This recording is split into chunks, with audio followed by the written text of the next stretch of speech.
The James Bond film franchise will no longer be controlled by the Broccoli dynasty after long-serving masterminds Barbara Broccoli and Michael G. Wilson announced they are stepping down. The Bond films were launched by Albert Cubby Broccoli in 1962 before his daughter and stepson took over. The pair will now give creative control to Amazon MGM Studios, which was formed when Amazon bought Bond's parent studio in 2022. The new deal comes after mounting speculation about the fate of the British spy, 4 years after his last outing in No Time to Die, which was also Daniel Craig's final appearance in the role.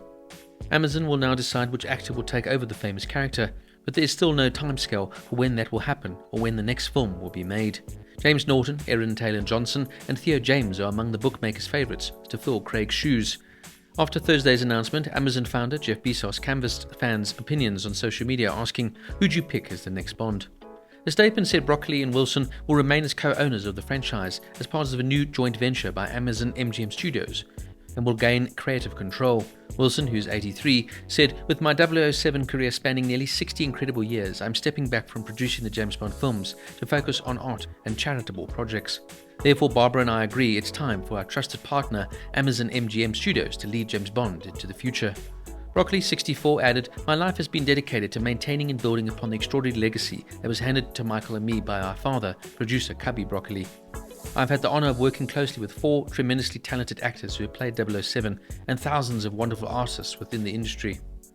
With conclusion of No Time to Die and Michael retiring from the films, I feel it is time to focus on my other projects."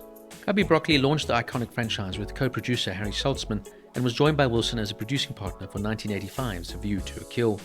Barbara took over from her father to join Wilson as a producer for 1995's GoldenEye, and the pair have overseen every Bond film since through their Eon production house. They have kept tight control on the character, something that was acknowledged by Craig when he was presented them with an honorary Oscars in November. In 2021, when Amazon agreed to take over MGM, which shared the rights to Bond with Eon, Broccoli and Wilson, they said they would keep creative control. However, they have not relinquished the reins, and the deal raises the prospect of a rethink of an expansion of the franchise. The US giant could commission more streaming spin-offs, for example, such as how Star Wars universe has been expanded on Disney+. Last year, Amazon launched the first spin-off TV series 007 Road to a Million, hosted by Succession star Brian Cox. It featured 9 teams in a race to win £1 million, each through a series of spy-themed challenges.